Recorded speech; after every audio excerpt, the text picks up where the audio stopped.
Bonsoir, bonsoir, bonsoir, peuple de Dieu, nous sommes là. On va s'informer dans les études bibliques. Voici, c'est notre jour, c'est chaque jeudi de 19h à l'heure que Dieu nous mettra pour terminer. Voilà, c'est avec un plaisir que nous vous annonçons cette parole, la bonne nouvelle. Et surtout, n'hésitez pas à poser toujours des questions, nous serons là. Mais nous avons confiance à ce Dieu qui a dit invoque-moi, je te répondrai. C'est-à-dire nous allons appeler sa présence au milieu de nous. Lui qui dit là où deux ou trois s'unissent, je suis au milieu d'eux. Nous sommes là pour sa parole, propager la bonne nouvelle. Prions l'Éternel. Nous te bénissons, Père de gloire, merci Dieu Tout-Puissant pour ta présence, éternel Dieu. Ta présence au milieu de nous, synonyme d'amour, de la joie, la paix, éternel Dieu. Nous te bénissons encore, Père, c'est nous avoir gardé dans les creux de ta main, éternel Dieu. Et aussi d'avoir gardé nos familles, des preuves de leur Père, ta main n'est pas courte, Père, c'est pour sauver. C'est pour cela, éternel Dieu, ni tes oreilles ne sont pas sourdes pour entendre nos cris et nos douleurs, éternel Dieu, surtout nos peines, pour répondre, Père Seigneur, à nos besoins. Nous te sommes très reconnaissants à cet instant que nous voulons encore, Père Seigneur, parler de ta part, parler des choses, Père Seigneur, extraordinaires, comme Père Saint tu nous a envoyé. Nous te bénissons, nous te glorifions, Père de gloire, nous saluons ta présence dans le nom précieux de notre Seigneur Jésus-Christ. Amen. Amen. Éternel notre Dieu, notre Père, nous te louons, nous te rendons grâce. Béni sois-tu et gloire à ton nom. Ce soir encore, Seigneur, nous voici assemblés, tu es au milieu de nous. Que ton esprit règne en maître, que ta parole se fasse entendre, qu'elle ne retourne pas à toi sans avoir fait ta volonté. Bénis ton peuple ici présent et partout où il se trouve dans le monde, et que toute la gloire t'en revienne. Gloire au Père, gloire au Fils et gloire au Saint-Esprit. Amen.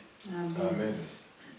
Oui, Père éternel, sois loué, sois béni, sois glorifié, mon Dieu. Merci de nous réunir encore aujourd'hui sous ton saint regard. C'est un privilège de venir vers toi tel que nous sommes. Et merci Seigneur, car encore aujourd'hui, tu vas donner à chacun le discernement et la révélation de tes paroles par ton Saint-Esprit. Tes paroles qui sont vraies, ta parole qui est vraie. Donne-nous, Seigneur, d'être attentifs à cette étude biblique. Donne-nous, Seigneur, de faire ta volonté, Seigneur, et de mettre en pratique tes préceptes, tes commandements, Seigneur, et tes lois, Seigneur. Bénis chacun de nous qui sommes là, bénis chaque famille représentée ici, bénis tes serviteurs qui sont présents. Oins-les, Seigneur, de ton Saint-Esprit, et protège-les, Seigneur, des méchants et des orgueilleux.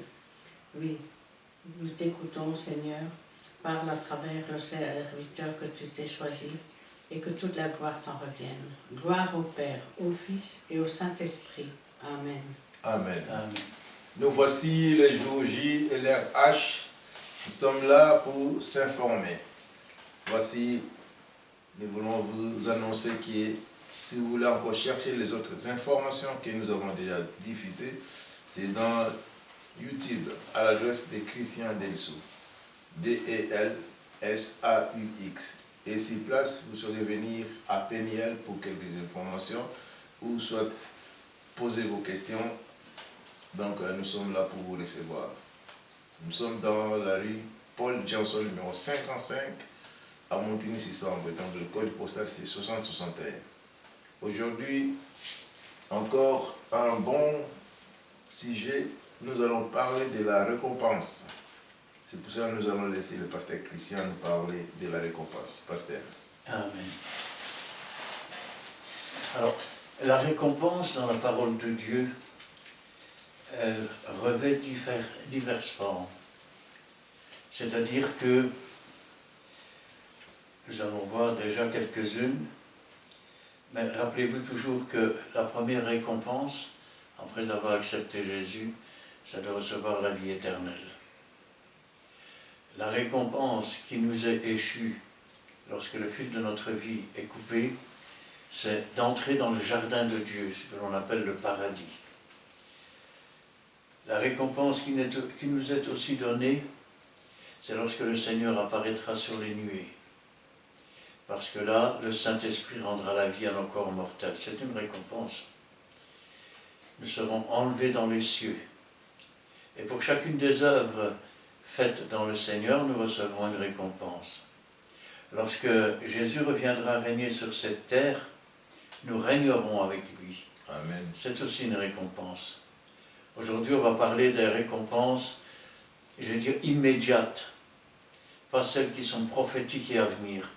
Alors, pour ça, j'aimerais d'abord prendre le livre de la Genèse, chapitre 15, et nous lirons là les 6 premiers versets. Nous lisons la parole de Dieu dans le livre de la Genèse, chapitre 15, versets 1 à 6. Après ces événements, la parole de l'Éternel fut adressée à Abraham dans une vision, et il dit : « Abraham, ne crains point, je suis ton bouclier, et ta récompense sera très grande. » Abraham répondit : « Seigneur, Éternel, que me donneras-tu? Je m'en vais sans enfant, et l'héritier de ma maison, c'est Eliezer de Damas. » Et Abraham dit : « Voici, tu ne m'as point donné de postérité, et celui qui est né dans ma maison sera mon héritier. » Alors la parole de l'Éternel lui fut adressée ainsi : « Ce n'est pas lui qui sera ton héritier, mais c'est celui qui sortira de tes entrailles qui sera ton héritier. » Et après l'avoir conduit dehors, il dit : « Regarde vers le ciel et compte les étoiles, si tu peux les compter. » Et il lui dit : « Telle sera ta postérité. » Abraham eut confiance en l'Éternel, qui le lui imputa à justice. Amen. Après ces événements, après qu'il eut rencontré Melchisédek, d'abord, la parole de l'Éternel fut adressée à Abraham dans une vision. Il dit : « Abraham, ne crains point, je suis ton bouclier, et ta récompense sera grande. » Ta récompense sera grande. Quelle récompense vas-tu lui donner? Déjà, il dit : « Qu'est-ce que tu vas me donner? Tu vas me donner, mais quand je serai parti, mon nom va s'éteindre. Et ce sera pour qui? Pour quelqu'un qui est né dans ma maison. Je n'aurai pas d'enfant à qui transmettre quoi que ce soit. Parce que tu ne m'as pas donné de postérité. » Et Abraham dit : « Voici, tu ne m'as pas donné de postérité. Et celui qui est né dans ma maison sera mon héritier. » Et regardez ce que Dieu va lui donner. Alors la parole de l'Éternel lui fut adressée ainsi : « Ce n'est pas lui qui sera ton héritier, mais c'est celui qui sortira de tes entrailles qui sera ton héritier. » Quelle récompense! Sa femme n'avait jamais eu d'enfant, et lui non plus. Il n'était pas loin d'avoir 90 ans. Mais Dieu lui dit : « C'est ton fils qui héritera. » Car rien n'est impossible à Dieu. Amen. Et même lorsqu'ils vont annoncer que l'année prochaine, elle aura un fils, la femme d'Abraham va rire. Et l'Éternel va lui dire : « Pourquoi tu ris ?» Elle va dire : « Je n'ai pas ri, mais elle avait ri. » C'est lui qui sortira de tes entrailles qui sera ton héritier. Et après avoir conduit dehors, il dit : « Regarde vers le ciel, compte les étoiles si tu peux les compter. » Et lui dit : « Telle sera ta postérité. » Autrement dit, ta postérité sera aussi nombreuse que les étoiles du ciel. Et d'autres passages nous disent que le sable qu'il y a dans le rivage. Si tu peux les compter, et lui dit : « Telle sera ta postérité. » Voilà une récompense que Dieu promet. Elle n'est pas encore là. Pour l'obtenir, il va falloir la saisir par la foi. Parce que c'est bien qu'il y a des promesses dans la Bible, et il y en a des tonnes. Mais si tu ne les saisis pas par la foi, alors tu passes à côté d'elles. Et ces promesses deviennent alors quelque chose d'étranger à tes yeux, quelque chose que tu ne connais pas. C'est pour ça que beaucoup passent à côté des dons du Saint-Esprit, à côté des œuvres que tu as préparées d'avance, et aussi, je vais dire, à côté des nombreuses bénédictions que Dieu laisse le long de notre route. Alors quand je pense à cela, regardez ce qui est dit, Abraham eut confiance. D'autres passages nous diront, Abraham crut. Et l'Éternel le lui imputa à justice. Il est même dit dans la Bible qu'Abraham n'avait encore fait aucune œuvre. Et que donc, ce n'est pas par les œuvres qu'il a reçu, je vais dire, la justice, ou cela lui a été imputé par justice, mais c'est parce qu'il a cru. Cependant, rappelons-nous toujours que la foi, c'est ce qui impute à justice, mais la foi sans les œuvres, elle est morte. C'est ainsi que la confiance et la foi sont toujours actives. La foi en Dieu, ce n'est pas quelque chose de mort, c'est quelque chose de vivant. Amen. Alors, maintenant nous pouvons voir que les récompenses, elles viennent aussi lorsque nous obéissons à la loi. Nous avons ici le psaume 19, versets 9 à 12. Nous lisons les livres depuis Psaume, chapitre 19, les versets 9 à 12. Les ordonnances de l'Éternel sont droites, elles réjouissent le cœur. Les commandements de l'Éternel sont purs, ils éclairent les yeux. La crainte de l'Éternel est pure, elle subsiste à toujours. Les jugements de l'Éternel sont vrais, ils sont tous justes. Ils sont plus précieux que l'or, que beaucoup d'or fin. Ils sont plus doux que le miel. Que celui qui coule. Ils sont plus doux que le miel, que celui qui coule des rayons. Ton serviteur aussi en reçoit instruction pour qui les observe, la récompense est grande. Les commandements de l'Éternel sont purs. Ça veut dire quoi? Ça veut dire que si tu écoutes les commandements de Dieu, eh bien, ta récompense, c'est que ils vont éclairer tes yeux. Amen. Maintenant, la crainte de l'Éternel est pure. Il y a deux choses que l'on craint. La première, craindre de déplaire à Dieu en réponse à l'amour qu'il nous a prodigué.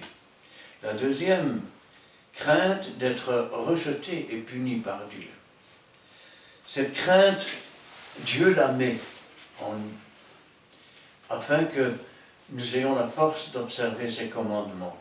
Tenez, prenons un exemple, c'est dans le livre des Chroniques des Rois, je pense.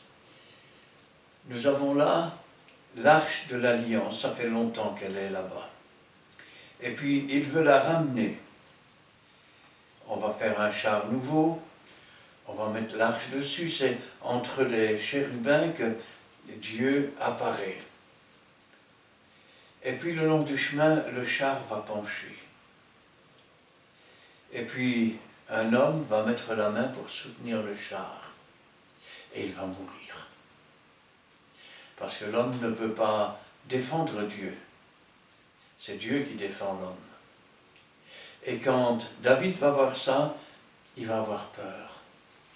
Alors il ne va pas la ramener directement à Jérusalem. Il va l'amener dans une autre maison.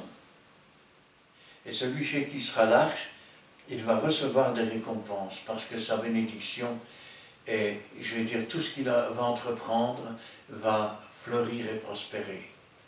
Ainsi, c'est aussi une récompense de Dieu. Quand tu as Dieu dans ton cœur, Dieu fait prospérer ton œuvre. Amen. Alors, Cependant, rappelons-nous toujours que quand David a vu ça, il a eu peur de l'Éternel. Et je pense aussi que c'est cette crainte qui va permettre à David de rester ferme en Dieu. Parce qu'il a vu que Dieu n'a besoin de personne. Rappelez-vous l'histoire de Gédéon, lorsqu'il détruisit les statues, les gens étaient là, il faut le punir de mort, il a détruit les statues. Et son père dira, si ce Dieu est vraiment un Dieu, mais qu'il se défende lui-même. Les jugements de l'Éternel sont vrais, ils sont tous justes. Ils sont plus précieux que l'or, que beaucoup d'or fin. Ils sont plus doux que le miel, celui qui coule des rayons. Et regardez, David dit, ton serviteur aussi en reçoit instruction. Pour qui les observe, la récompense est grande. Celui qui observe les lois, sa récompense est grande. Pourquoi? Parce que celui qui observe les lois, c'est celui qui a l'Esprit de Dieu. Et celui qui a l'Esprit de Dieu, c'est celui qui est baptisé du Saint-Esprit. Et donc, il est le temple, l'habitation de Dieu en esprit. Quelle plus grande récompense? Téléphonez au roi des Belges pour voir s'il va vous répondre. Parlez avec le roi du ciel, de la terre et de l'univers. Et lui, il va vous entendre et il va vous répondre. Alors, avoir, vous savez, parfois on rit, mais dans la doctrine ancienne, par exemple, des catholiques, eh bien, plus on avait d'enfants, plus ça prouvait qu'on était béni. Il faut savoir ceci, c'est que la bénédiction ne va pas dépendre du nombre d'enfants. Ça n'a rien à voir.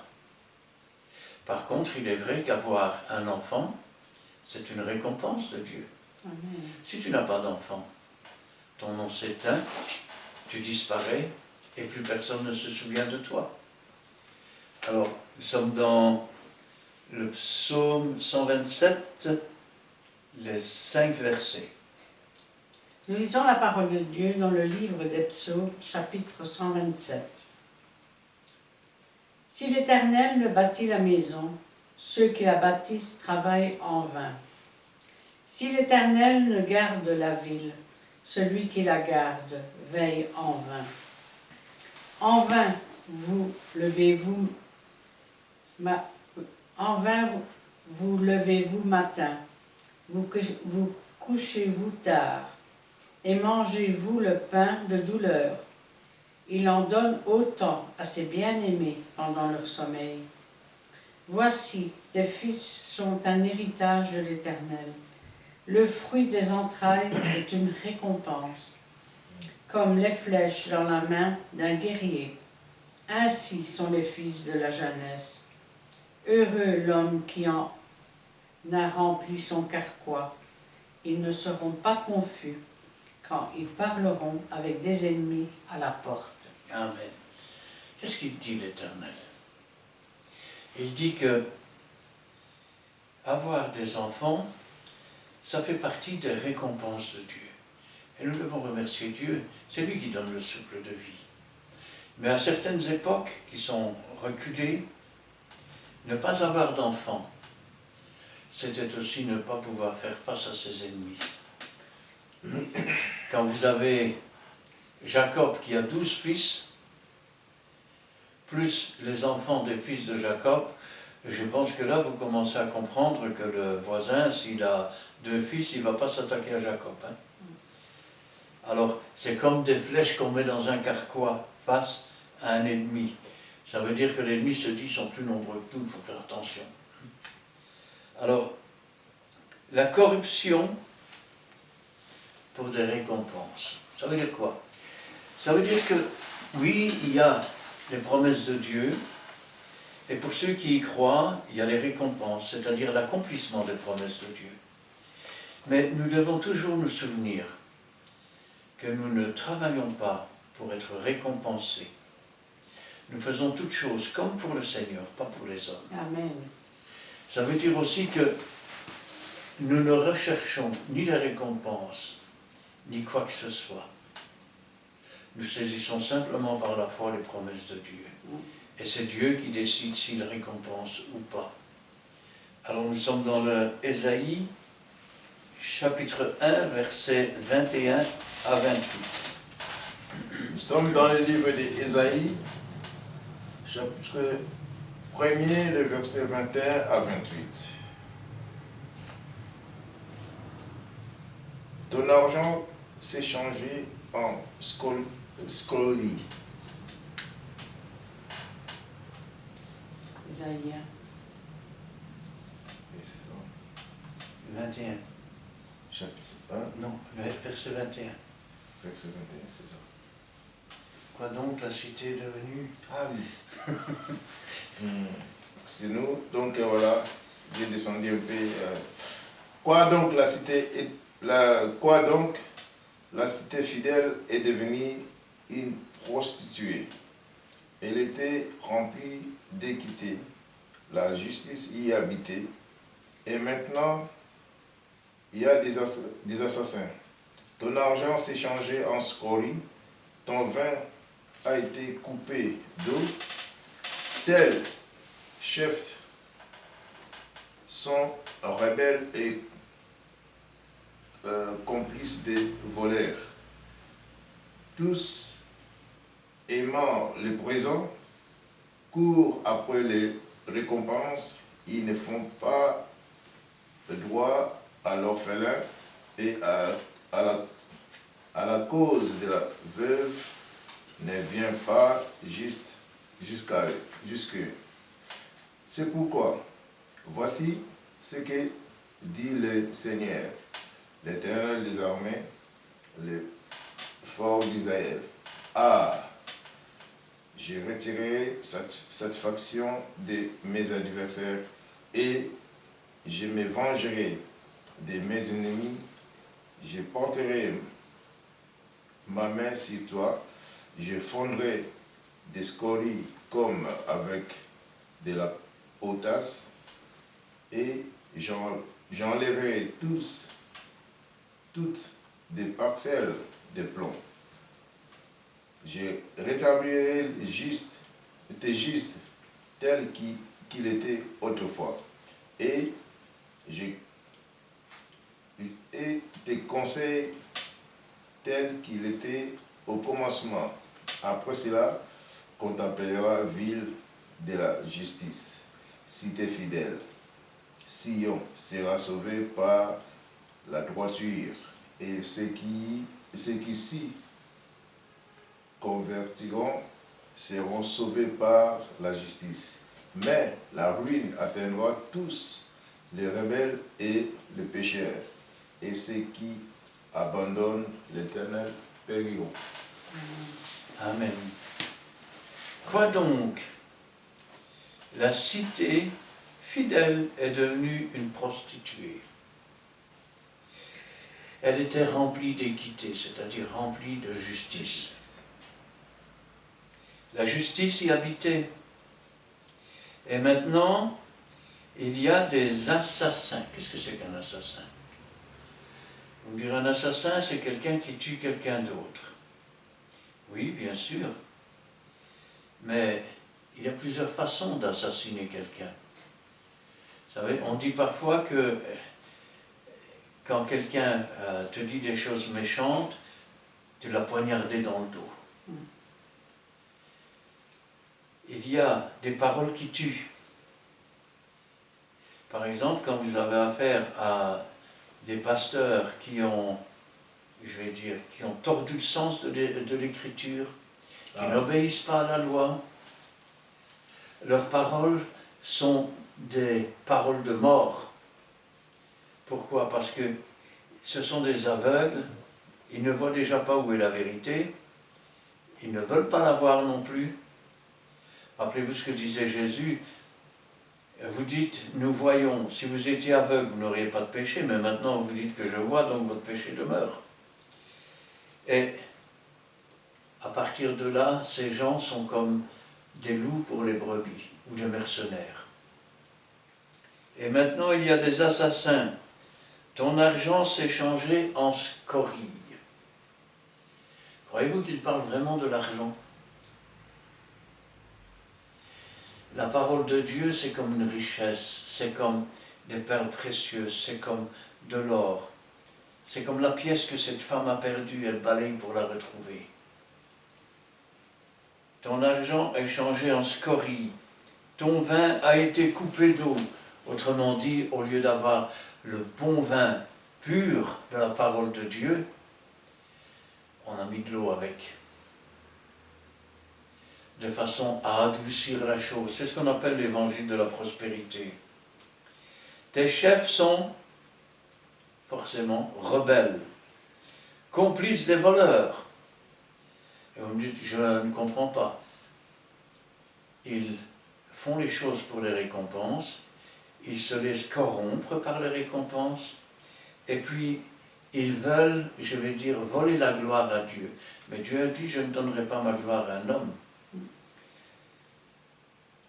Tes chefs sont rebelles et complices des voleurs. Tu aimes les présents et tu cours après les récompenses. Autrement dit, tu ne travailles pas pour Dieu, tu travailles pour ton ventre. Ils ne font pas droit à l'orphelin, et la cause de la veuve ne vient pas jusqu'à eux. Et ça se voit d'autant plus que quand Jésus est venu, les gens qui n'avaient pas de revenus, qui étaient handicapés, qui étaient les femmes qui étaient veuves, elles mendiaient dans les rues. Elles mendiaient dans les rues. Alors Dieu a écrit, vous me trompez. En quoi t'avons-nous trompé, dites-vous? Me tromper dans les dîmes et dans les offrandes. Eh oui, parce qu'on apportait la 10e partie de ses revenus dans le temple, et là on mangeait avec la veuve, les orphelins et les prêtres. C'était le seul système social qui existait. Mais au temps de Jésus, ce système avait disparu. Et les parvis, c'était devenu des cavernes de voleurs. C'est pour ça que Jésus dira, ma maison est appelée une maison de prière, vous en avez fait une caverne de voleurs. C'est pourquoi voici ce que dit le Seigneur, l'Éternel des armées, le fort d'Israël. Ah, je tirerai satisfaction de mes adversaires, et je me vengerai de mes ennemis. Je porterai ma main sur toi. Ça veut dire que si maintenant vous proclamez, soi-disant, la parole de Dieu, alors qu'en réalité vous apportez la mort, vous devenez des antéchrists.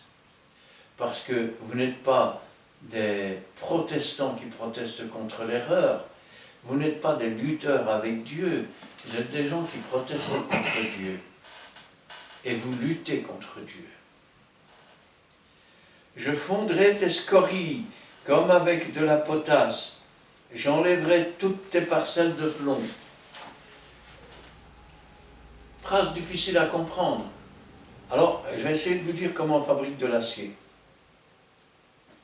On commence par prendre des minerais, et puis on le met dans un four. Quand c'est du four au coke, avec l'oxyde de carbone, on obtient de la fonte. Et tout ce qui est de la gangue, qu'on appelle dans la Bible le scorie, flotte à la surface. Ce scorie, on en fait du laitier permétallurgique. Et ce qu'il y a dans le fond, c'est la véritable fonte. Ce n'est pas encore de l'acier, parce qu'il va falloir la mettre dans un four Martin électrique ou au gaz pour obtenir de l'acier. Ça veut dire que Dieu va mettre tout cela dans la fournaise de l'épreuve pour que tout ce qui est cette gangue ou cette scorie tombe et que le véritable plomb apparaisse. C'est pour ça qu'il est dit même dans les églises de l'Apocalypse, là où Dieu a quelque chose contre l'église, si quelqu'un entend la voix du Seigneur, si quelqu'un je vais dire, parvient à la victoire. Si quelqu'un persévère, il recevra sa récompense. Amen. Je rétablirai tes juges tels qu'ils étaient autrefois. Autrement dit, tout ce qu'on a mis, qu'on a ajouté, qui ne devait pas être dans la parole de Dieu va disparaître. Et Dieu va rétablir les juges comme autrefois. Tes conseillers tels qu'ils étaient au commencement. Après cela, on t'appellera ville de la justice, cité fidèle. Vous avez vu que nous sommes des concitoyens de la cité céleste. Pourquoi? Parce que Dieu a lavé, a enlevé tous les scories par la puissance du sang précieux de Jésus. Il a fait descendre le feu afin que tout ce qui restait comme péché soit brûlé. Et afin que nous soyons le temple, l'habitation de Dieu, que nous soyons appelés ville de la justice, cité fidèle. On pourrait dire la cité de celui qui est fidèle et véritable. Sion sera sauvé par la droiture, pas par le mensonge, par la droiture. Et ceux qui s'y convertiront, ceux qui feront demi-tour sur le chemin de la perdition et qui se tourneront vers le Seigneur, seront sauvés par la justice, ils seront justifiés par l'œuvre du Seigneur. Mais la ruine atteindra tous les rebelles et les pécheurs et ceux qui abandonnent l'Éternel périront. Sans moi, dit le Seigneur, vous ne pouvez rien faire. Mais tout est possible à partir du moment où, je vais dire, Dieu est avec nous. Qui donc sera contre nous? Nous sommes plus que vainqueurs. Alors, la récompense des enfants de Dieu. Nous avons vu qu'il y a des gens qui travaillent que pour les récompenses, ils ne travaillent pas pour servir Dieu. Ils se servent eux-mêmes. Alors, nous sommes dans Ésaïe, chapitre 61, versets 4 à 9. Nous lisons la parole de Dieu dans le livre d'Ésaïe, chapitre 61, versets 4 à 9. Ils rebâtiront sur d'anciennes ruines, ils relèveront d'antiques décombres, ils renouvelleront des villes ravagées, dévastées depuis longtemps. Des étrangers seront là et feront paître vos troupeaux. Des fils de l'étranger seront vos laboureurs et vos vignerons. Mais vous, on vous appellera sacrificateur de l'Éternel. On vous nommera serviteur de notre Dieu. Vous mangerez les richesses des nations, et vous glorifierez de leur gloire. Au lieu de votre opprobre, vous aurez une portion double. Au lieu de l'ignominie, ils seront joyeux de leur part. Ils posséderont ainsi le double dans leur pays, et leur joie sera éternelle. Car moi, l'Éternel, j'aime la justice, je hais la rapine avec l'iniquité. Je leur donnerai fidèlement leur récompense, et je traiterai avec eux une alliance éternelle. Leur race sera connue parmi les nations, et leur postérité parmi les peuples. Tous ceux qui les verront reconnaîtront qu'ils sont une race bénie de l'Éternel. Amen. Ils rebâtiront sur d'anciennes ruines. La construction commence sur l'ancienne ruine, c'est-à-dire sur l'Ancien Testament, la création de la terre, Abraham, Isaac, Jacob, Joseph et tous les prophètes. Ensuite vient Jésus, le prophète des prophètes, le Seigneur des seigneurs et le roi des rois. Ils rebâtiront sur d'anciennes ruines, ils relèveront d'antiques décombres, ils renouvelleront des villes ravagées, dévastées depuis longtemps. Depuis longtemps, on ne s'occupe plus de savoir quelle est la racine des choses. Vous savez, un enfant qui n'a ni père ni mère, il y a un problème pour lui se développer. Parce que n'importe quelle plante, si vous lui coupez les racines, elle ne sait pas, je vais dire, se développer comme elle devrait le faire.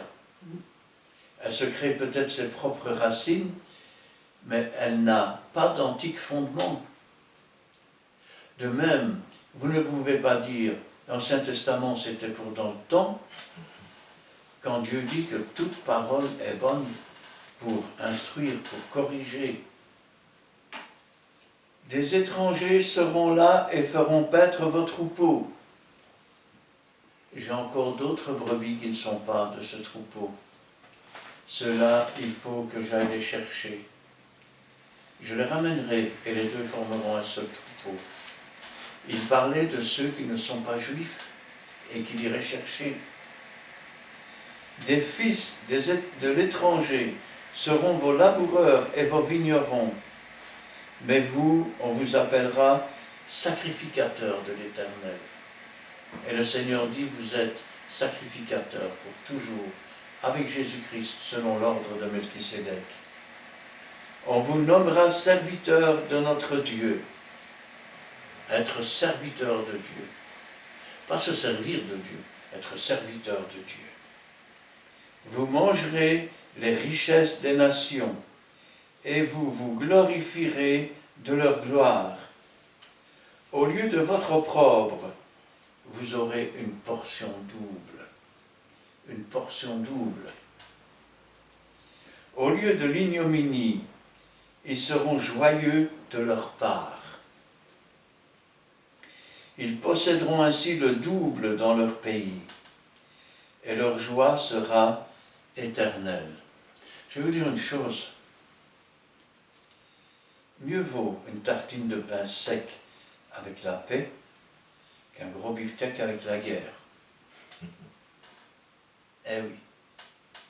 Mieux vaut les richesses spirituelles qui seules peuvent remplir une âme, peuvent l'amener à la prospérité spirituelle, à la communion avec Dieu, à la foi qui vient de ce qu'on entend, et ce qu'on entend vient de la parole de Dieu, cette foi qui va permettre de saisir les promesses et les récompenses que Dieu a préparées. Leur joie sera éternelle, car moi l'Éternel, j'aime la justice. Je hais la rapine avec l'iniquité. Je leur donnerai fidèlement leur récompense. Je traiterai avec eux une alliance éternelle. Leur race sera connue parmi les nations, et leur postérité parmi les peuples. Tous ceux qui les verront reconnaîtront qu'ils sont une race bénie de l'Éternel. Amen. Vous savez, aujourd'hui on confond Dieu avec une marionnette dont on essaie de tirer les ficelles. Alors, il est vrai qu'à ce moment-là, si Dieu est béni, si c'est Dieu qui s'occupe de tout, pourquoi je dois aller travailler, moi, hein? Parce que la Bible dit que tu te réjouiras des œuvres de tes mains. Et que c'est la seule chose, je vais dire, le travail de tes mains, c'est la seule chose qui peut réjouir ton cœur. Amen.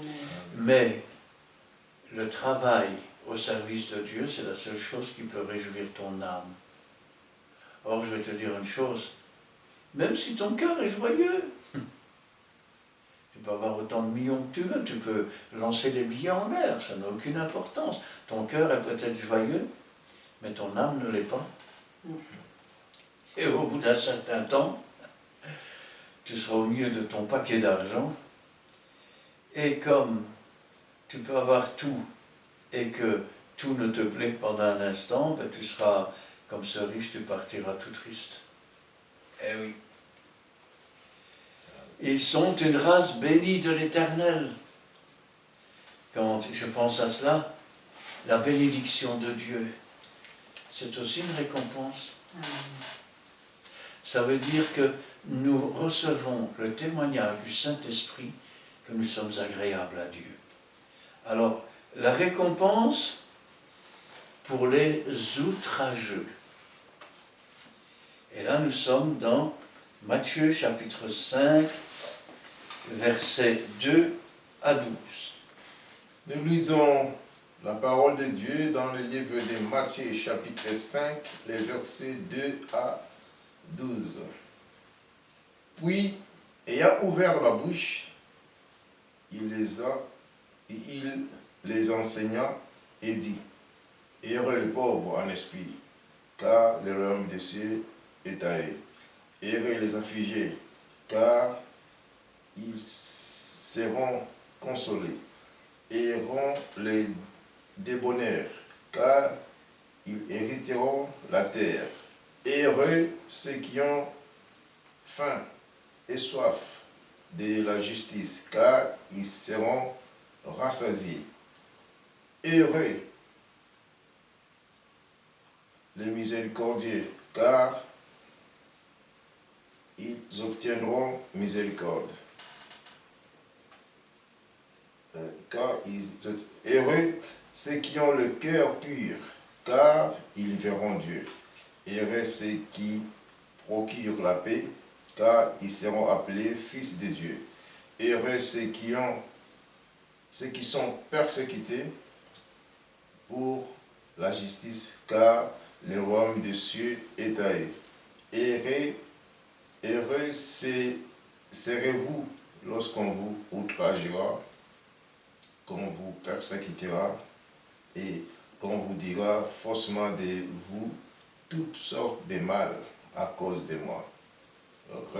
Réjouissez-vous et soyez dans l'allégresse, parce que votre récompense sera grande dans les cieux, car c'est ainsi qu'on a persécuté les prophètes qui ont été avant vous. Amen. Jésus ouvre la bouche. Ça veut dire que les paroles que nous allons lire sont sorties de la bouche de Jésus lui-même. Il les enseigna et il dit, « Heureux les pauvres en esprit, car le royaume des cieux est à eux. » Alors je sais bien, dans le monde on dit, oui, les simples d'esprit. Non, les pauvres en esprit. Et je vais le dire autrement. Malheur aux riches en esprit. Vous savez, je ne comprends pas. Parce que tu dis que tu es riche, tu n'as besoin de rien, tu ne sais pas que tu es pauvre, misérable, nu, aveugle. Et là, Dieu dit, je te conseille d'acheter de moi un collyre, c'est-à-dire un médicament pour tes yeux.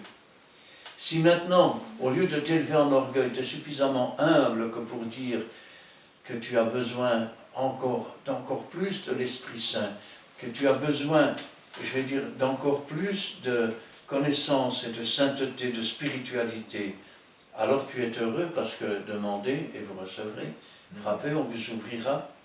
Heureux les pauvres en esprit, car le royaume des cieux est à eux. Heureux les affligés, car ils seront consolés. Heureux ceux qui attristent leur cœur et qui ne se réjouissent pas de voir certaines choses dans le monde, car ils seront consolés. Et moi, dit le Seigneur, je prierai le Père, il vous enverra un autre consolateur, le Saint-Esprit survenant sur vous, et vous serez mes témoins. Ainsi, c'est une récompense. Ainsi, celui qui se montre pauvre en esprit et qui veut grandir dans le Seigneur, celui-là, je vais dire, recevra le royaume des cieux. Car le royaume des cieux n'est pas ici ou là, et si on vous dit qu'il est là-bas, n'y allez pas, il est au milieu de nous. C'est pour ça que Dieu fait de nous son temple, son habitation en esprit. Et c'est pour ça que déjà nous sommes assis dans les lieux célestes avec Jésus-Christ. Heureux les débonnaires, car ils hériteront la terre. Heureux ceux qui sont bons jusqu'à la faiblesse. Voilà ce que ça veut dire. Car ils hériteront la terre. Heureux ceux qui ont faim et soif de justice, car ils seront rassasiés. On pourrait dire malheur à ceux qui ont faim et soif d'injustice et qui sont là pour commettre l'injustice, car eux-mêmes recevront l'injustice. Amen. Mais la récompense de celui qui a faim et soif de justice, c'est d'être rassasié. Heureux les miséricordieux, car ils obtiendront miséricorde. Si tu pardonnes aux coupables, Dieu te pardonnera aussi. Amen. Rappelez-vous la prière. Pardonne-nous nos offenses comme nous pardonnons à ceux qui nous ont offensés. Si tu ne pardonnes pas à ceux qui t'ont offensé, comment peux-tu dire « j'aime Dieu que je ne vois pas, j'aime pas mon frère que je vois ». Heureux ceux qui ont le cœur pur, car ils verront Dieu. Vous savez, quand les astronautes sont allés dans l'espace, il y a un astronaute qui a dit « je suis allé voir là-haut et j'ai jamais vu Dieu, nulle part ». Il y a une petite fille qui lui a écrit une lettre. Et dans sa lettre, elle marquait « je suis triste pour vous, monsieur, parce que si vous n'avez pas vu Dieu, c'est parce que votre cœur n'est pas pur. » Eh oui. Heureux ceux qui ont le cœur pur, car ils verront Dieu. On pourrait dire malheureux ceux qui continuent à marcher dans la boue et dont le cœur est rempli de rapine, de méchanceté, car ils ne verront pas Dieu. C'est la seconde mort, la séparation définitive d'avec Dieu. Mais heureux ceux qui ont le cœur pur, ils seront récompensés, ils verront Dieu. Heureux ceux qui procurent la paix, car ils seront appelés fils de Dieu. C'est une récompense. Heureux ceux qui sont persécutés pour la justice, car le royaume des cieux est à eux. C'est la récompense. Heureux serez-vous lorsqu'on vous outragera, lorsqu'on vous persécutera, qu'on dira faussement de vous toutes sortes de mal à cause de moi. Réjouissez-vous et soyez dans l'allégresse, parce que votre récompense sera grande dans les cieux. Dieu voit, et Dieu voit comment, malgré les outrages subis, comment nous persévérons dans les voies du Seigneur. Et la récompense se prépare dans le royaume des cieux. Car c'est ainsi qu'on a persécuté les prophètes qui ont été avant vous.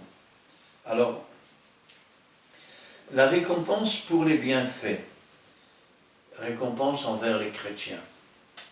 Là, nous sommes dans Matthieu, chapitre 10, versets 40 à 42. Nous lisons la parole de Dieu dans le livre de Matthieu, chapitre 10, versets 40 à 42. Celui qui vous reçoit me reçoit, et celui qui me reçoit reçoit celui qui m'a envoyé. Celui qui reçoit un prophète en qualité de prophète recevra une récompense de prophète, et celui qui reçoit un juste en qualité de juste recevra une récompense de juste. Et quiconque donnera seulement un verre d'eau froide à l'un de ces petits, parce qu'il est mon disciple, je vous le dis en vérité, il ne perdra point sa récompense. Dieu appelle la bénédiction sur tous ceux qui feront du bien aux enfants de Dieu. Amen. Regardez, celui qui vous reçoit me reçoit. Le Seigneur a dit, là où l'on vous reçoit, entrez et restez là. Si maintenant on ne vous reçoit pas, secouez la poussière de vos pieds, et cette ville sera traitée pire que Sodome et Gomorrhe. Celui qui vous reçoit me reçoit, et celui qui me reçoit reçoit celui qui m'a envoyé. Je vais le dire autrement. Quand j'étais dehors, vous m'avez reçu. Mais Seigneur, quand est-ce qu'on t'a vu dehors et t'avons-nous reçu? Toutes les fois que vous l'avez fait à un de mes plus petits, c'est à moi que vous l'avez fait. Et en le faisant à moi, dit le Seigneur, vous l'avez fait aussi à mon Père. Celui qui reçoit un prophète en qualité de prophète recevra une récompense de prophète. Et celui qui reçoit un juste en qualité de juste recevra une récompense de juste. Ça veut dire que pour chaque action, rappelez-vous ce que Dieu avait dit à Abraham. Il avait dit, ceux qui te maudiront seront maudits, ceux qui te béniront seront bénis. Il n'a pas dit à Abraham, maudis tous ces gens-là, parce que la bénédiction et la malédiction ne peuvent pas sortir de la même bouche. c'est Dieu qui juge. Et c'est Dieu qui agit. Et quiconque donnera seulement un verre d'eau froide à l'un de ses petits, parce qu'il est mon disciple, je vous le dis en vérité, il ne perdra pas sa récompense. Alors, la récompense, ça c'est pour des choses qui se font pour les chrétiens. Parlons maintenant de la récompense des œuvres faites pour Dieu. Et nous sommes dans 1 Corinthiens, chapitre 3, le verset 2 à 9. Oui, nous lisons la parole de Dieu dans le livre de 1 Corinthiens, chapitre 3, et les versets 2 à 9. Je vous ai donné du lait, non de la nourriture solide, car vous ne pouviez pas la supporter et vous ne le pouvez pas même à présent, parce que vous êtes encore charnel. En effet, puisqu'il y a parmi vous de la jalousie et des disputes, n'êtes-vous pas charnel et ne marchez-vous pas selon l'homme? Quand l'un dit « Moi je suis de Paul » et l'autre « Moi je suis d'Apollo », n'êtes-vous pas des hommes? Que c'est donc qu'Apollo et que c'est donc Paul?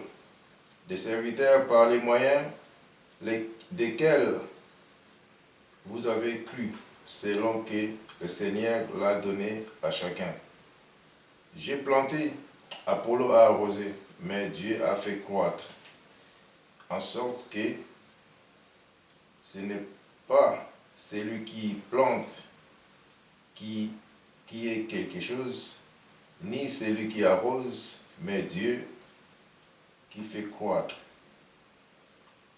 Celui qui plante et celui qui arrose sont égaux, et chacun recevra sa propre récompense selon son propre travail.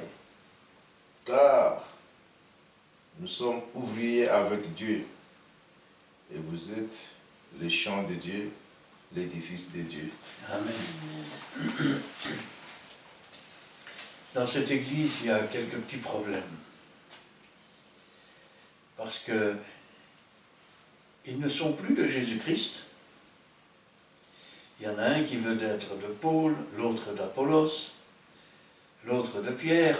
Et vous savez, parfois dans les églises, moi je suis de l'église une telle, moi je suis du pasteur un tel. Or, qu'est-ce que les pasteurs? Ce sont des ouvriers dans la moisson de Dieu. Amen. Cette moisson, c'est le champ de Dieu.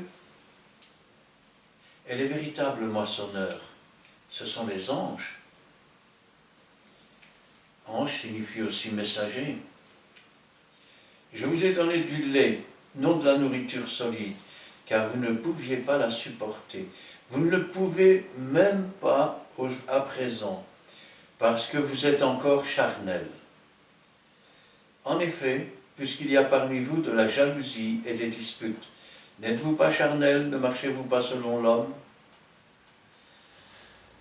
Au lieu de faire grandir la spiritualité, l'orgueil a provoqué à la fois des disputes parmi eux. Et l'un dit, moi je suis plutôt de ce côté-là, moi je suis plutôt de ce côté-là. Quand l'un dit, moi je suis de Paul, et un autre d'Apollos, n'êtes-vous pas des hommes? Qu'est-ce donc qu'Apollos? Qu'est-ce donc que Paul? Des serviteurs par les moyens desquels vous avez cru, selon que le Seigneur l'a donné à chacun. Je vais le dire autrement. Quand vous avez des gens qui rentrent dans l'église, oh, si tu as été sauvé, c'est grâce à moi. C'est moi qui t'ai parlé de Jésus. Quelle vantardise! Quel sang a été versé pour sauver? Qui a donné les paroles par le Saint-Esprit qui convainc de péché, de justice et de jugement? Qui a touché l'âme et le cœur qui a amené à la conversion? C'est pas l'ouvrier. C'est les armes que Dieu a données à l'ouvrier pour faire son travail. Ainsi donc, qu'est-ce donc qu'Apollos, qu'est-ce donc que Paul, des serviteurs par les moyens desquels vous avez cru, selon que le Seigneur l'a donné à chacun. J'ai planté, Apollos a arrosé, mais c'est Dieu qui a fait croître. Je vais le dire autrement. C'est un honneur et une récompense quand Dieu nous confie une tâche. Nous devrions donc avoir du zèle pour cette tâche, le zèle que donne l'Évangile, et non pas de la paresse, et non pas, je vais dire quelque part, être comme quelqu'un qui fait parce qu'il faut bien. En sorte que ce n'est pas celui qui plante qui est quelque chose, ni celui qui arrose, mais Dieu qui fait croître. Celui qui plante, celui qui arrose sont égaux. Ça veut dire celui qui a parlé et puis qui a amené à l'Évangile, et l'autre qui enseigne dans son Église, sont tous les deux des ouvriers de Dieu à qui Dieu a donné à chacun une tâche, et il a simplement fait ce que Dieu lui a demandé. Mais celui qui sauve, celui qui délivre, celui qui guérit, c'est Jésus. Amen. Et celui qui fait croître, c'est Dieu, car nul ne peut venir au Seigneur si Dieu ne l'a appelé. Et chacun, vous entendez, chacun recevra sa propre récompense selon son propre travail. Ça veut dire que Paul recevra une récompense qui a été définie par Dieu. Et Apollos recevra une récompense qui a été définie par Dieu. Et c'est tout ce qu'ils doivent recevoir. Parce que la gloire ne doit pas revenir à des hommes. On ne doit pas commencer à vanter des hommes. Vous savez, quand moi je vois sur une circulaire grand prédicateur, ou grand prophète, ou grand ceci, je me dis, Seigneur, il eût mieux valu que ce soit des petites gens. Parce que Dieu abaisse les orgueilleux et il élève les humbles. Amen. Car nous sommes ouvriers avec Dieu, et vous êtes le champ de Dieu, l'édifice de Dieu. Regardez un peu ce qu'on nous dit au verset 14 et 15. Nous lisons toujours dans 1 Corinthiens chapitre 3, versets 14 et 15. Si l'œuvre bâtie par quelqu'un sur le fondement subsiste, il recevra une récompense. Si l'œuvre de quelqu'un est consumée, il perdra sa récompense. Pour lui, il sera sauvé, mais comme au travers du feu. Si l'œuvre bâtie par quelqu'un sur le fondement subsiste, rappelez-vous qu'on ne peut pas mettre un autre fondement qu'à savoir Jésus-Christ. Amen. C'est marqué dans la Bible. Le seul fondement, le seul rocher sur lequel nous devons bâtir, c'est Jésus-Christ. Et tout le reste, c'est du sable. On ne peut pas bâtir sur Paul, sur Pierre, sur Jacques, sur Jean, ni sur Marie. On ne peut bâtir que sur Jésus. Car il y a un seul médiateur entre Dieu et les hommes. C'est Jésus-Christ. Amen. Amen. Donc si l'œuvre de quelqu'un sur le fondement subsiste, il recevra une récompense. Mais si l'œuvre de quelqu'un est consumée, il perdra sa récompense. Pour lui, il sera sauvé, mais on va dire de justesse. De justesse. Parce que si son œuvre n'a pas subsisté, c'est peut-être qu'il a manqué dans son œuvre. Il a manqué des choses qu'il aurait dû faire. Quand je pense à ça, je pense que pour pouvoir faire l'œuvre de Dieu, il faut avoir une confiance absolue. Et c'est la confiance qui donne les récompenses. Là, nous sommes dans 1 Corinthiens, chapitre 9, versets 15 à 18. Nous lisons la parole de Dieu dans le livre de 1 Corinthiens, chapitre 9, versets 15 à 18. Pour moi, je n'ai usé d'aucun de ces droits, et ce n'est pas afin de les réclamer en ma faveur que j'écris ainsi, car j'aimerais mieux mourir que de me laisser enlever ce sujet de gloire. Si j'annonce l'Évangile, ce n'est pas pour moi un sujet de gloire, car la nécessité m'en est imposée. Et malheur à moi si je n'annonce pas l'Évangile. Si je le fais de bon cœur, j'en ai la récompense. Mais si je le fais malgré moi, c'est une charge qui m'est confiée. Quelle est donc ma récompense? C'est d'offrir gratuitement l'Évangile de Christ que j'annonce sans user de mon droit de prédicateur de l'Évangile. Amen. Amen. Alors, pour moi, je n'ai usé d'aucun de ces droits. Et ce n'est pas afin de les réclamer en ma faveur que j'écris ainsi. De quel droit parle-t-il? Il faut savoir que l'apôtre Paul était ouvrier dans la moisson de Dieu. Que tout ouvrier mérite son salaire, mais que Paul n'a jamais réclamé son salaire.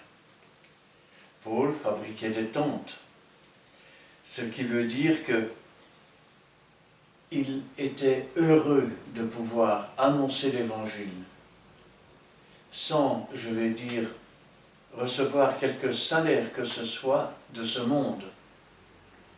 Il préférait recevoir la récompense qui vient d'en haut.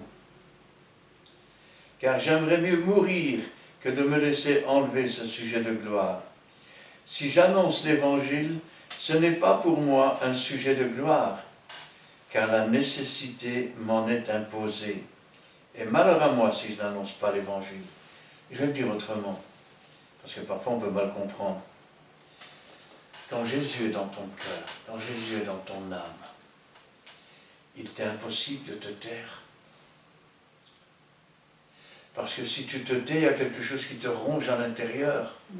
C'est comme quelqu'un qui a une grande nouvelle à annoncer. Et il est là et il ne dit rien. Finalement, cette nouvelle le ronge.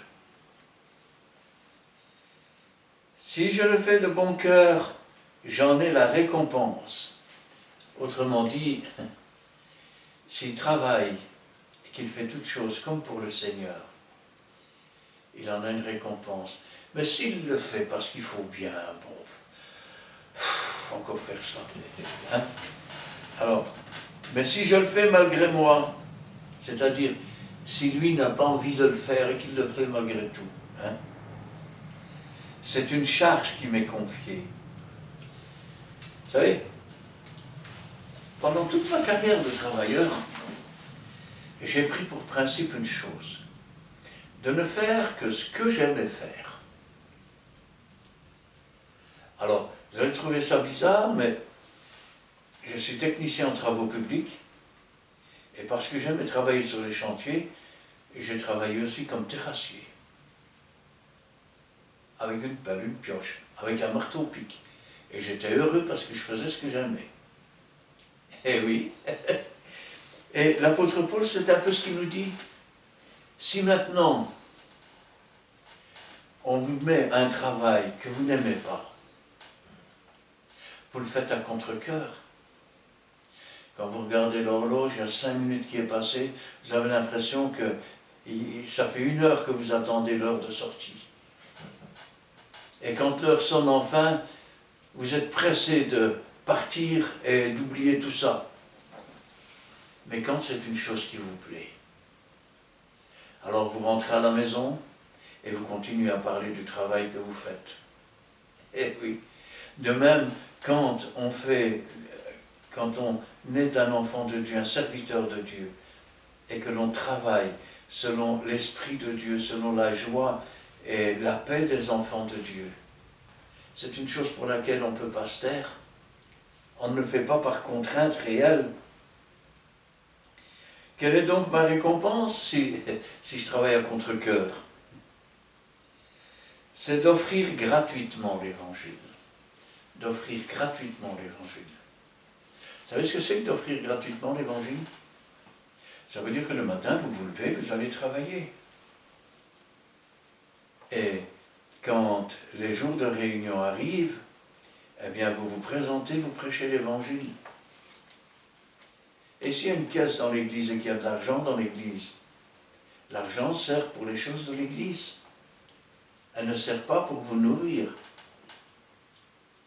Oh, bien sûr, tout travail mérite salaire. Je n'ai pas dit qu'un pasteur ne peut pas bénéficier de son salaire. Il est évident qu'on ne peut pas travailler dehors et s'occuper d'une église de 1000 personnes. Mais quand il n'y a qu'une vingtaine de chrétiens, je ne vois pas pourquoi vous devriez vivre sur le dos de ces gens-là. Vous paralysez l'évangile, parce qu'avec ça, on pourrait acheter des traités, on pourrait acheter des Bibles, on pourrait faire un tas de choses, non? Ainsi donc, c'est d'offrir gratuitement l'évangile que j'annonce sans user de mon droit de prédicateur de l'évangile. Et je peux vous dire que c'est ce que j'ai fait toute ma vie, et je peux dire que c'est ce que mon frère fait ici aussi. Aujourd'hui, beaucoup d'églises ne servent plus Dieu. On veut absolument être rattaché à l'État pour avoir un salaire de l'État. Vous n'êtes donc plus ouvrier de Dieu, vous êtes ouvrier de l'État. Vous savez ce que c'est qu'un ouvrier de l'État? Tais-toi. Ça, tu ne peux pas dire. Tais-toi. Tu n'as pas le droit de refuser ça. Et si ça ne te plaît pas, tu es dehors. Alors maintenant, nous sommes dans, un petit instant, l'héritage. Et nous sommes dans Colossiens, chapitre 3, verset 23-24. Nous lisons la parole de Dieu dans les livres des Colossiens, chapitre 3, versets 23 à 24. Tout ce que vous faites, faites-le de bon cœur, comme pour le Seigneur et non pour les hommes, sachant que vous recevrez du Seigneur l'héritage pour récompense. Amen. Servez Christ le Seigneur. Amen. Tout ce que vous faites, faites-le de bon cœur, comme pour le Seigneur, et pas pour les hommes. Sachant que vous recevrez du Seigneur l'héritage. Alors, vous savez, quand il est question d'héritage, je peux vous dire que, et quand il y a du bien, je peux vous dire que souvent les enfants, de temps en temps, il y en a un qui montre qu'il est intéressé. Et l'héritage, et comment ça va aller, et qui suit, et qui l'a. Eh oui. Mais pour hériter, il faut d'abord que celui à qui appartient les biens qu'il va donner, il faut d'abord que sa mort soit constatée. Sans quoi, il n'y a pas d'héritage. Je peux vous dire que la mort de Jésus-Christ a été constatée. Puisque, quand on est venu réclamer le corps de Jésus, on a fait appeler l'officier qui avait participé à la crucifixion de Jésus, et on lui a demandé s'il était bien mort. Et l'officier a dit, certainement cet homme était un fils de Dieu. Il a bien été mis au tombeau. Tout cela a été constaté. Il est maintenant ressuscité d'entre les morts. Pourquoi parle-t-on d'héritage?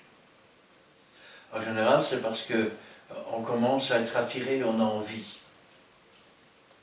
Alors, au lieu de vous intéresser à l'héritage de vos parents, ou de vos grands-parents, qui vont vous donner des choses passagères, essayez de vous intéresser à l'héritage que Dieu a pour nous. Amen. C'est pour cela qu'il y a un Ancien Testament et un Nouveau Testament. L'Ancien Testament était imparfait. Il annonçait la perfection, mais la perfection n'était pas encore venue.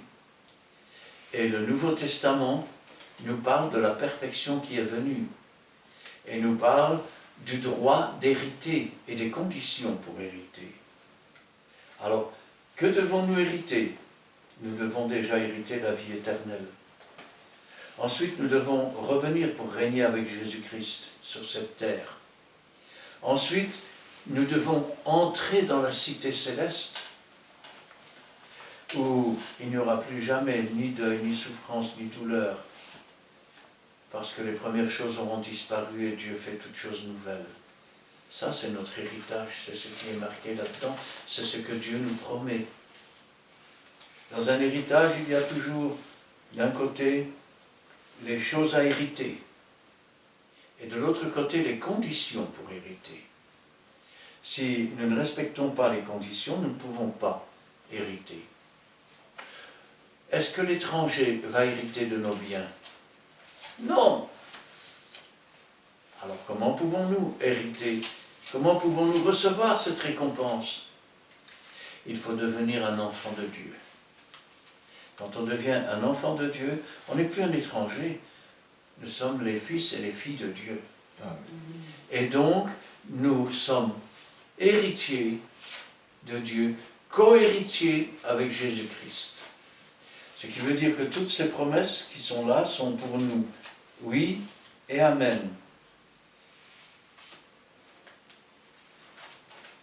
Maintenant, nous devons être doux comme une colombe, mais nous devons être aussi prudents comme des serpents. 2 Jean, versets 6 à 11, on terminera par là. Nous lisons la parole de Dieu dans la seconde épître de Jean, versets 6 à 11. Et l'amour consiste à marcher selon ses commandements. C'est là le commandement dans lequel vous devez marcher, comme vous l'avez appris dès le commencement. Car plusieurs séducteurs sont entrés dans le monde, qui ne confessent point que Jésus-Christ est venu en chair. Celui qui est tel, c'est le séducteur et l'antéchrist. Prenez garde à vous-même, afin que nous ne perdions pas le fruit de notre travail, mais que nous recevions une pleine récompense. Quiconque va plus loin et ne demeure pas dans la doctrine de Christ n'a point Dieu.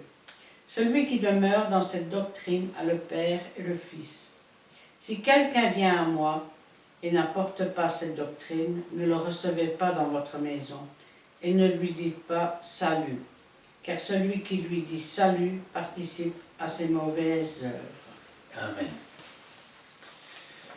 L'amour consiste à marcher selon, on ne va pas dire commandement parce que ça fait un peu trop esclave, on va dire selon les ordonnances.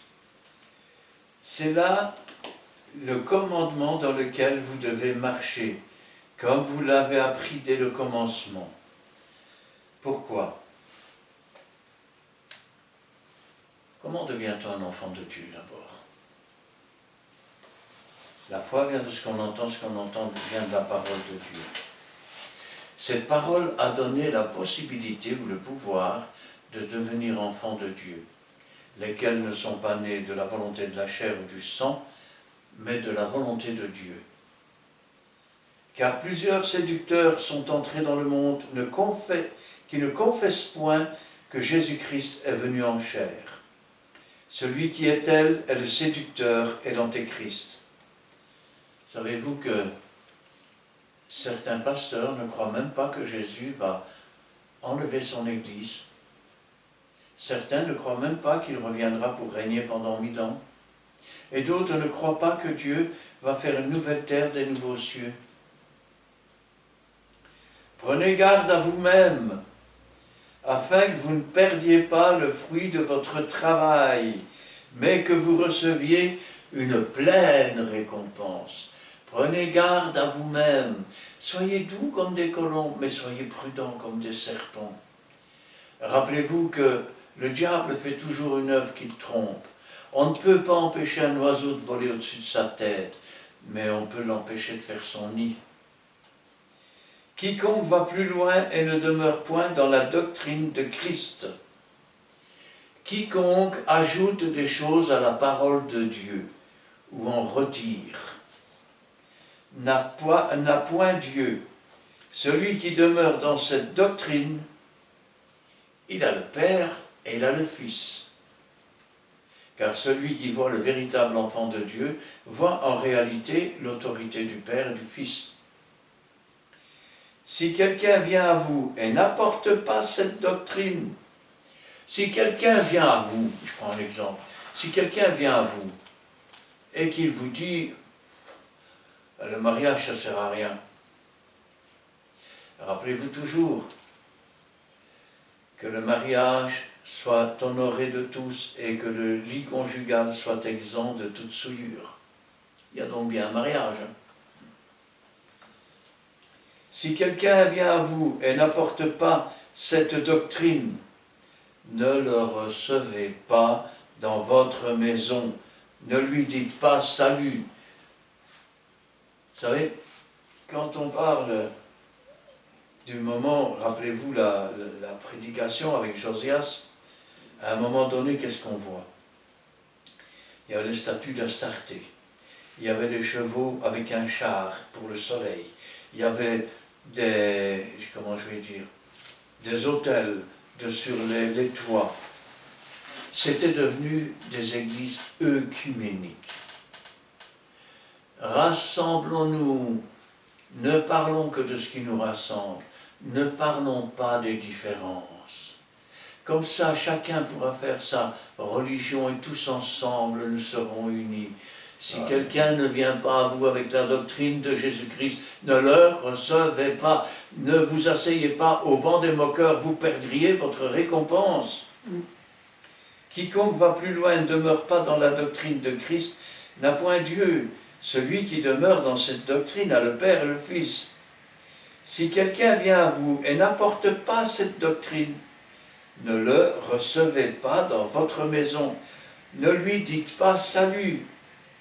Car celui qui dit salut participe à ses œuvres. On ne s'assoit pas au banc des moqueurs. Et ça ne sert à rien de recevoir des antéchrists chez soi. Il y a suffisamment de personnes qui sont dans l'ignorance, qui ne connaissent pas Jésus et qui ont besoin de Jésus, que pour perdre encore du temps avec des gens qui n'en ont rien à faire et qui ne changeront jamais.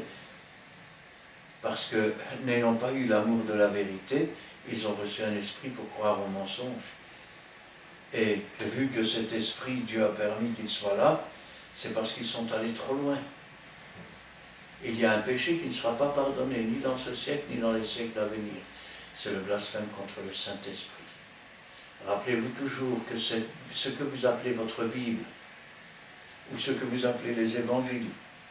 Rappelez-vous toujours que ce sont des testaments. Et que quand il y a un testament, il y a un héritier. Et quand il y a un héritier, ce dont il doit hériter est inscrit. Ce dont il doit hériter maintenant est ce qu'il recevra plus tard en tant que fils et fille du Dieu vivant. Amen. Amen. Amen. La récompense, voici, Dieu est le seul rémunérateur qui va nous récompenser. Ni Paul, ni Apollo. Donc voici, nous sommes arrivés à la fin de notre étude biblique pour aujourd'hui. Nous sommes à la fin du mois de novembre, donc voici l'année presque finie.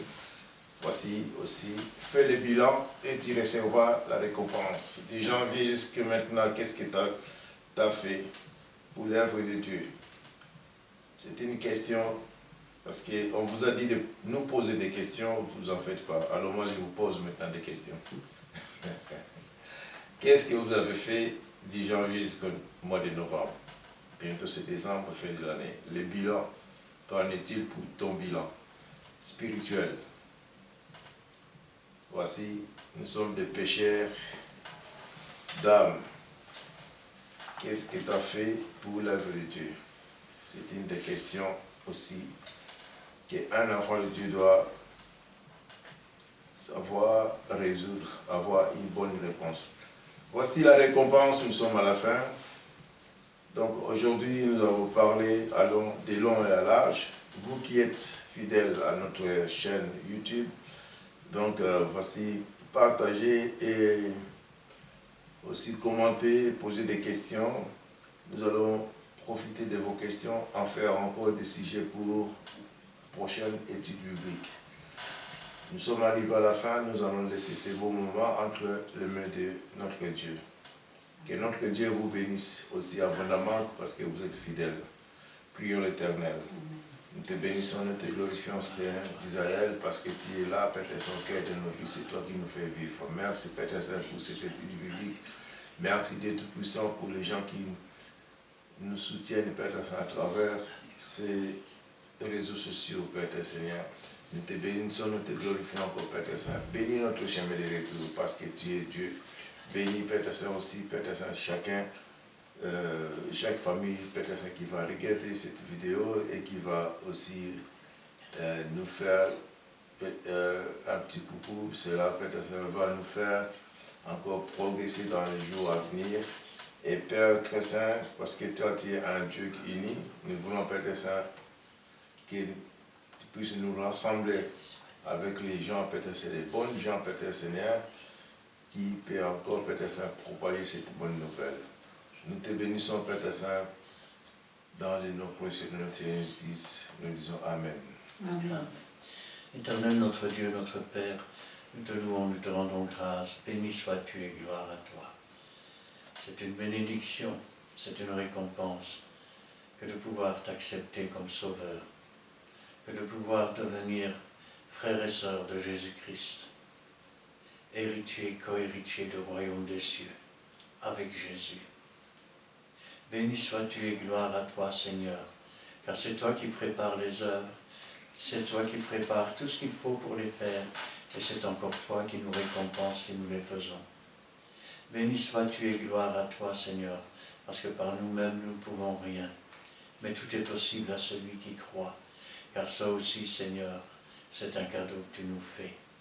Béni sois-tu et gloire à toi, Seigneur, parce que tu es avec nous tous les jours, et nous savons que nous pouvons nous appuyer sur toi, parce que toi, tu es invariable, tu es le même hier, aujourd'hui, éternellement.